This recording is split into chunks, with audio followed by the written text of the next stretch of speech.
yet this country today, at their most desperate and vulnerable moment, puts them in cages, keeps them in Border Patrol facilities like the one we will visit tomorrow in Clint, Texas, sleeping on concrete floors, under aluminum blankets, children soiled in the clothes that they've been wearing for weeks, if not months, toddlers without diapers, shitting on the floor that they will sleep on that same night. Kids taking care of kids, separated from their parents, no idea when or even if they will see them again. This, the wealthiest, the most powerful country on the face of the planet, is doing this to the least of us at this moment. Right, come on. Apologize. This cannot be us. This cannot be America. But in this great democracy, where the people are the government, and the government is the people, it is America, and it is on every single one of us until we make this right. And let me tell you, for those of you who joined us last year in Tornillo, Texas, you understand what your presence, what your voice, and your willingness to hold vigil, to testify to our fellow Americans will do. We came there on Father's Day last year after President Trump had initiated his zero-tolerance policy, meaning 100% of kids encountered on the border with their families were separated, their parents turned over to the Department of Justice, and then deported back to the very countries from which they fled. Those kids in cages, ending up in foster care homes, God only knows where, with no ability to come together. And some of them in that tent encampment in Tornillo, people all over this country showed up. They protested. They held up their phones just like you're holding up your phone right now. And folks in Ohio, in Indiana, in Iowa, and Michigan, and all over this country understood what was happening in Tornillo. And within weeks, the administration ended the zero-tolerance policy at the border because of the public pressure and the political will that you formed in this great democracy. And within a year, Tornillo, Texas was shut down, closed, no longer accepting kids. So this is what we ask of Southwest Key. At a minimum, let us come inside and see how those kids are doing. Let us ask those kids how they are doing. We are all accountable for those kids, and we're going to do everything we can to make sure that they are okay. We're going to do everything we can to connect them with their parents.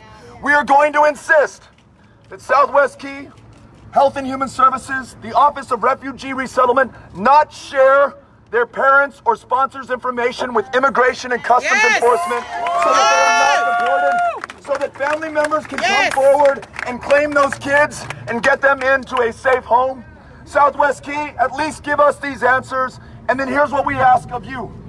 You have made hundreds of millions of dollars off of detaining these kids in facilities like these. Put your money where your mouth is. Those are our tax dollars. And tell the federal government you will accept not another child until the federal government ensures that those kids are connected with their parents as soon as possible. That we abide by the letter of the law, including the Flores Agreement, making sure that they have sanitary conditions, primary and mental health care, a world-class education, and are treated with the dignity and respect that we owe them as our fellow human beings. And then let's do this as a country. Let's decide that we will never again in the United States of America separate a child from her mother or her father.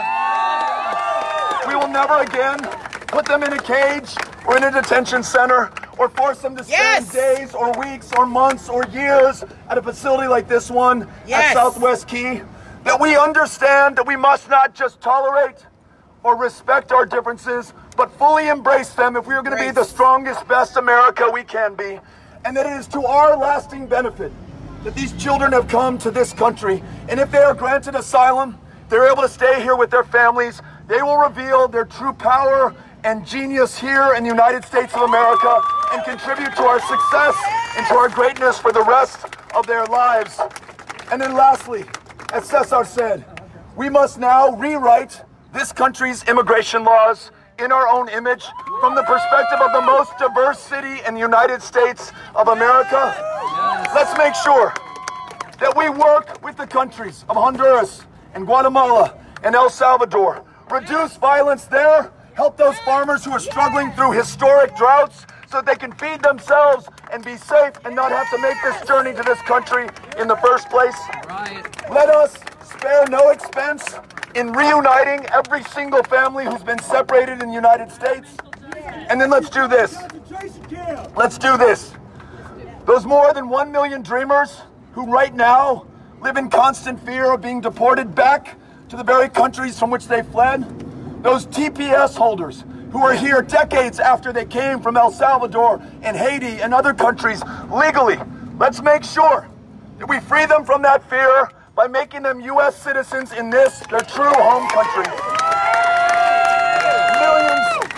Millions more, including those brothers and sisters of dreamers, their parents, who the dreamers refer to as the original dreamers, allow them to come forward, contribute even more to our success in our greatness as legal permanent residents, then U.S. citizens. Let's make sure that our immigration laws reflect our values, our interests, and the reality that we see here on the ground in Houston, Texas, and in my hometown of El Paso. When we do this, our country will live up to its potential and will fulfill its promise. You all ready to work on this? Yes!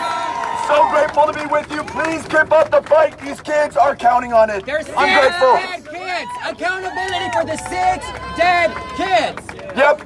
And accountability for how every single child is treated, whether they're here at Southwest Key, whether they're at a Border Patrol station in Clint, Texas. There have been 7 children whose lives have been lost within our care and our custody as a country. We are accountable for that. Somebody says probably more because we only know about the 7th because of investigative journalists. The press, not the enemy of the people, the best defense against tyranny. Helping us to understand what is happening in our name right now. So thank you for being with these kids. We came here today to tell you that we are with you. Les agradezco. Gracias. Thank you all very much. Thank you all.